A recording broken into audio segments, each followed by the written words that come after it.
সুপ্রিয় মৎস্যচাষী ও দর্শক আসসালামু আলাইকুম। দেশ ও দেশের বাইরে থেকে যে যেখানে বসেই আজকে আমার এই বড় সাইজের নতুন চাষের 2026 সালের চিতল মাছের পোনার ভিডিও দেখতেছেন। তো আপনাদেরকে অসংখ্য অসংখ্য ধন্যবাদ। অনেকে যমুনা নদীর চিতল মাছ খুঁজতেছেন, ভালো মানের পাচ্ছেন না, অবশ্য আমাদের থেকে নিয়ে চাষ করতে পারবেন। এই যে মাছগুলা আমরা অনেকে চিনি, চিতল মাছ রাক্ষ জাতীয় মাছ।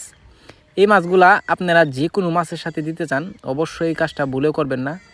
কারণ হচ্ছে চিতল মাছ আমরা অনেকে জানি রাক্ষস জাতীয় মাছ, অনেকে আমরা জানি না, যে কারণে মাছের সম্বন্ধে অনেক কিছু আমরা পরামর্শ অনুযায়ী মাছটা করতে পারি না। এই মাছের সাথে যদি অন্য মাছ দিতে চান তো অবশ্যই আপনারা চেষ্টা করবেন যে চিতল মাছ থেকে যে অন্য মাছটা বড় থাকে, নাহলে কিন্তু এই মাছটা খায়া নেবে। অবশ্যই এটা থেকে আপনারা বিরত থাকবেন। আমাদের কাছে 3 থেকে 4 ইঞ্চি, 5 ইঞ্চি, 6 ইঞ্চি, 7 ইঞ্চি, 8 ইঞ্চি, 10 ইঞ্চি পর্যন্ত মাছ আছে। আপনারা চাইলে ওই মাছগুলো নিতে পারবেন। এই মাছগুলা অবশ্য আপনারা দেখে শুনে ক্রয় করতে হবে। অনেকে কানলা মাছ নিয়ে প্রতারিত হচ্ছি, যেটা আমরা অনেকে চিনি চিতলের পাশাপাশি কানলা মাছ।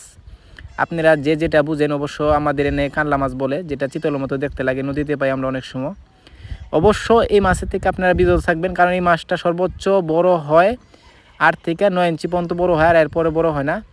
আর চিতল মাছ যদি আপনার হিসাবে ধরেন, এই মাছগুলা 10 থেকে 12 থেকে 15 কেজি পর্যন্ত বড় হয়। এই মাছগুলো আমরা অনেকে যমুনা নদী থেকে পাই, যে মাছগুলা বড় মাছগুলা। অবশ্য চাষি ভাইয়েরা আপনারা যদি আমাদের থেকে নেন, অবশ্যই একটা গ্যারান্টি সহকারে পাবেন। এই মাছগুলো যদি ক্রয় করতে চান তাহলে আমাদের ভিডিও স্ক্রিনে নাম্বার, টাইটেল ও ডেসক্রিপশন বক্সে নাম্বার দেওয়া থাকবে। নাম্বার সংগ্রহ করে আমাদের থেকে 2026 সালের সকল প্রকারের মাছের পোনাই নিতে পারবেন। তো চাষি ভাইয়েরা, আজকের বেশি কিছু বললাম না, এ পর্যন্তই। খুদা হাফেজ।